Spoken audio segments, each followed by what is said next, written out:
আসসালামু আলাইকুম। শুরু করছে মাই হাজবেন্ড উপন্যাসটি। লেখনীতে সালমা সামি, গল্প পাঠে আমি জাহিদ হাসান। পর্ব ৩৩।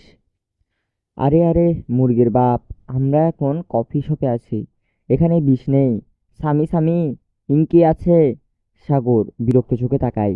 গানটা তো পুরোটা শেষ করতে দিবি? আর এদিকে সাগর বিখ্যাত গান শুনে সামি লামহা হেসে গড়াগড়ি খাচ্ছে।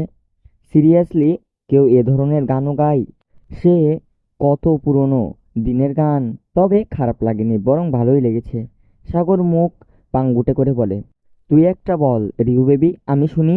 ও হ্যাঁ, তুমি তো আবার ওই কি জানি একটা গান আছে না, কি জানি মনে পড়ছে না, ওয়েট ওয়েট বলেই গলা খাকারি দিয়ে জোরে বলে উঠে, ও প্রাণের দামড়া রে, কালা কালা বেগুন তোমার, আজকে আগুন দিমু কাঁচামরিচ দিয়ে আমি ভর্তা যে খামু। বাকিটুকু শেষ করার আগেই রিয়ান সাগর মুখ চেপে ধরে। মুখমণ্ডল সর্বাধিক রকমের লাল হয়ে আছে। আর এইদিকে বেচারিরা স্বামী আর লামহা গান শুনে হতভম্ব হয়ে বড় বড় চোখ করে তাকিয়ে আছে। ছি ছি, কি নির্লজ্জ মার্কা গান! স্বামী লামহা একজন আরেকজনের মুখে চাওয়াচাওয়ি করতে থাকে। আপাতত তারা বুঝতে পারছে না এখান থেকে কি বসে থাকবে নাকি মানসম্মান হাতে নিয়ে দৌড়ে পালাবে।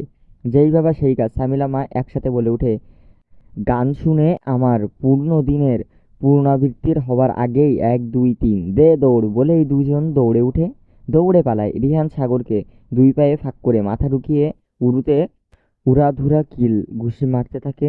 সাগর মার খেয়ে বলতে থাকে, ঢিউ বেবি, ছেড়ে দে, আমার ডিম খুলে পড়ে যাবে। যৌবনের লাড়া দিছে যে সোজা আক্কাম করবার জন্য আমার পিছনে পড়ছোস। বেচারা সাগর বুঝতে পারেনি যে সামান্য গানে রিহান এতটা রিয়াক্ট করবে। মালয়েশিয়ার কুয়ালালামপুরে শহরে এখনো রাত নামেনি। আনিয়া রুমে ঢুকে অবাক, এত সুন্দর রুম। মনে হচ্ছে সে এমন এক রুমে ঢুকলো যা যেন আকাশের মাঝে গড়া এক স্বপ্নের প্রাসাদ। মেঘের ভেতর থেকে উঠে আসা একটি বেডরুম, যেখানে রাতের তারারা ছাদ হয়ে ঝুলে আছে। চারপাশে মেঘে ঢাকা নরম বেডের পাশে দুই সাইডে দুটি ক্যান্ডেল লাইট জ্বালানো। আনিয়া চোখ বড় বড় করে দেখতে লাগলো। প্রহেল রুমে ঢুকে আনিয়ার কে বিষম্য তাকিয়ে থাকতে দেখে মুচকি হাসলো। আনিয়া বেডে হাত পা ছড়িয়ে শুয়ে পড়ছে। এত নরম তুলতুলে বেড, তার মনে হচ্ছে সে মাখনের উপর শুয়ে আছে। আনিয়া সিলিংয়ের উপরে তাকিয়ে আরো মুগ্ধ নয়নে তাকিয়ে আছে। পুরো সিলিংটা মনে হচ্ছে আকাশের তারা খুলে এনে লাগিয়েছে। প্রহেল আনিয়াকে উদ্দেশ্য করে বলে, দেখা হয়ে গেলে উঠে ফ্রেশ হয়ে আসো, নাকি আমার হাতে করবে? সমস্যা নেই, তোমার ইনার খুলতে আমার ভালোই লাগে।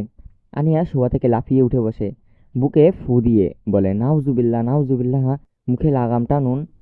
যা মুখে লাগাম টানলেও ওইটা আমার তোমাকে টানে।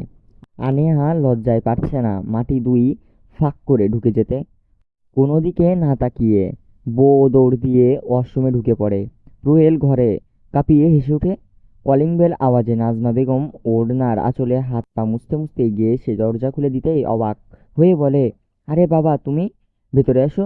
ফরহাদ রেজা হাতে রাখা মিষ্টির ফল নাজমা বেগমের হাতে দিয়ে সোফায় গিয়ে বসলেন। নাজমা বেগম সৌজন্যমূলক আচরণ করে বললেন, বাবা তুমি এখানে বসো, আমি নাস্তা পানি নিয়ে আসছি। না না আন্টি, এত উত্তেজিত হবার কিছু নেই, আমি খাবো না, আপনি বসুন।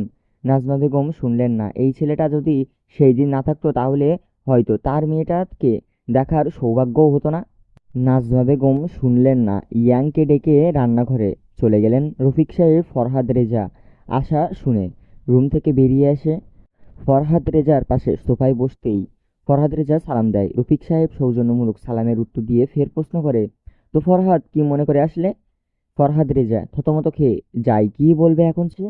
কোনো রকম মুখে হাসি রেখেই তোজল চেষ্টা করেই বলে, আসলে আঙ্কেল তেমন কিছু না, এমনি আসছে আনিয়ার খোঁজখবর নিতে। আনিয়া এখন কেমন আছে বলে আশপাশ চোখ বোলাচ্ছে, যেন খুব করে কিছু একটা দেখার তৃষ্ণায় মেটাতে চেষ্টা করছে সে। রফিক সাহেব চায়ের কাপে হাত রেখেই বলে, আনিয়া ভালো আছে, এখন বাড়িতে নেই। ফরহাদের কপাল ভাঁজ পড়ে। এখন বেলা বাজে ৪:৫০। এই সন্ধ্যা সন্ধ্যা বেলায় কোথায় যাবে? জিজ্ঞাসা শুয়েই বলে, কিছু মনে না করলে কি জানতে পারি কোথায় গেছে? রফিক সাহেব নির্বিকার ভঙ্গিতে দ্বিধাদ্বন্দ্ব ছাড়াই বললেন, জামাইয়ের সাথে মালয়েশিয়ায় গিয়েছে ঘুরতে। কি? হঠাৎ করে এমন রিয়াক্ট করায় রফিক সাহেবের ফরহাদের মুখের দিকে তাকায়। হয়তো বুঝলেন না সামান্য কথাতেই এমন রিয়াক্ট করার মানে কি। ফরহাদ রেজা ঢোক গিলে তার বুকের ভেতরে চিনচিন ব্যথা অনুভব করতে পারছে।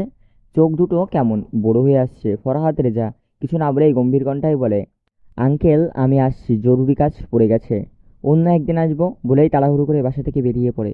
যান যান, উঠো, আর কত ঘুমাবে? প্রহেল ডেকে উঠে আসার পর সেই যে আনেয়া ঘুম দিছে। এখন সন্ধ্যা 6:50 বাজে, উঠার নামগন্ধই নেই। প্রহেল আবারও ডাকে, তবে আনেয়া নড়ে চড়ে আবারও আরাম করে ঘুমানোর প্রস্তুতি নিচ্ছে। প্রহেল এবার দুষ্টু এসে আনিয়ার গলায় মুখ ডুবিয়ে দেয়, নাক চেপে ধরে আনিয়ার গলায়। আনিয়ার কেঁপে উঠে, ঘুম হুশ করে পালিয়ে গেল। আনিয়া প্রহেলের নিচে পড়ে বেচারা চ্যাপা শুটকি হয়ে গেছে। তা দেখে প্রহেল আরও চেপে ধরে গলায় কিস করে ফিসফিস কণ্ঠেই বলে, অনেক ঘুমিয়েছো, আমাকে না ঘুমাতে দিয়ে রাতে লোড বেশি পড়বে। রেডি তো? আপনি কি ভারী? উঠুন আমার উপর থেকে। উফ মাই লেডি, আমার ওজন নিতে কষ্ট হয়, আর ওইটার ধাক্কা বুঝি খুব আরাম লাগে। এখানেই শেষ পর্ব 33।